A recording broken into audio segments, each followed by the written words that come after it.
बेली छकालै एउटा सुइना देखेको थिएँ। सुदूरपश्चिम बनेको देश बनेको त्यो सपना पुरा गर्ने हो र त्यो पुरा गर्ने पार्टी राष्ट्रिय स्वतन्त्र पार्टी हो।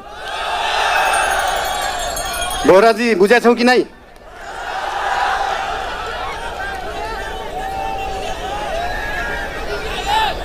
खल्तीमा पैसा नभएको विपन्न गरिबले शिक्षा पाउनु पर्यो, त्यो हो हाम्रो एजेन्डा। खल्तीमा पैसा नभएको विपन्न गरिबले स्वास्थ्य उपचार पाउनु पर्यो, त्यो हो हाम्रो एजेन्डा। 2 वर्षमा बन्ने बाटो 20 वर्षमा पनि बन्दैन, 1.5 वर्षमा बन्नु पर्यो, त्यो हो हाम्रो एजेन्डा। रुखमा बाँधेर हुन्छ कि बाटोमा सुताएर हुन्छ कि खोरमा जाकेर हुन्छ, बाटो बन्नु पर्यो। यहाँ त बाटो बनाउनलाई यो भेगमा मेरो भोट छैन, यहाँको बाटो किन बनाउने, यो भेगमा मेरो भोट छैन किन बाटो बनाउने। राष्ट्रिय स्वतन्त्र पार्टी सरकारमा गयो भने काङ्ग्रेस हिँड्ने बाटो पनि बनाउँछ, एमाले हिँड्ने बाटो पनि बनाउँछ, माओवादी हिँड्ने बाटो पनि बनाउँछ, सबै नेपाली जनता हिँड्ने बाटो बनाउँछ। मान्छेले देशलाई स्विजरल्यान्ड बनाउनु पर्छ भन्छन्। स्विजरल्यान्डको बाउ बढी मालिका यहीँ छ, किन बनाउनु पर्यो स्विजरल्यान्ड? स्विजरल्यान्डको पराकाष्ठ रामा रोशन यहीँ छ, किन बनाउनु पर्यो स्विजरल्यान्ड?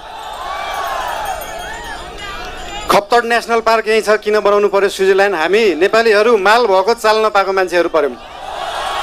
भएको चिज देखाउनै सकेका छैन, सुदूरपश्चिमलाई जोड्नै सकेका छैन। सुदूरपश्चिम त्यो दिन जोडिन्छ जुन दिन सुदूरपश्चिममा एकदम धेरै कलाकार हुँदो रहेछ। 8 लाख सब्सक्राइबर भएको, 1 मिलियन सब्सक्राइबर भएको, तर त्यो गीत काठमाडौँको चोकचोकमा बज्दैन। जुन दिन सुदूरपश्चिमको गीतहरू काठमाडौँको चोकचोकमा बज्छ अनि बल्ल जोडिन्छ सुदूरपश्चिम काठमाडौँसँग। सुरुमा त गीत बज्नु पर्यो, त्यसपछि आवाज बज्छ, त्यसपछि माग पुरा हुन्छ।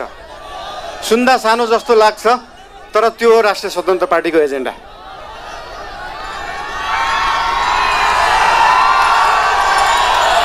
सुदूरपश्चिमलाई सुनजिक पश्चिम बनाउनु पर्यो, राष्ट्रिय स्वतन्त्र पार्टीको त्यो हो एजेन्डा।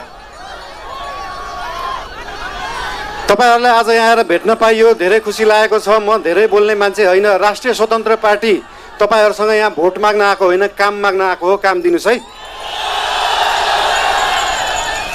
तपाईहरुले भोट दिनु भएन भने पनि राष्ट्रिय स्वतन्त्र पार्टीले सुदूरपश्चिम बनाउँछ। काम माग्न आएको हो। के छ तपाईहरुको काम? हाम्रो उम्मेदवारहरूलाई, हाम्रो पार्टीका मान्छेहरूलाई हाम्रो काम यो हो भनेर लिस्ट दिनु। भोट नदिए पनि हुन्छ, बरु कामको लिस्ट दिनु, काम गरेर देखाउँछ राष्ट्रिय स्वतन्त्र पार्टीले।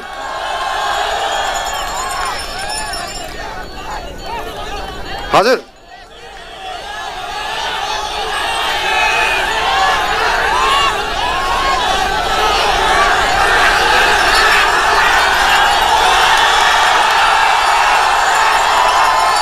आँखा हेर्न पर्दैन, काम हेर्नु होला। म धेरै बोल्दिनँ। धेरै धेरै धन्यवाद। सुदूर अब दूर नाइ, झिक्कै झिक्कै माया तमलाई। I love you.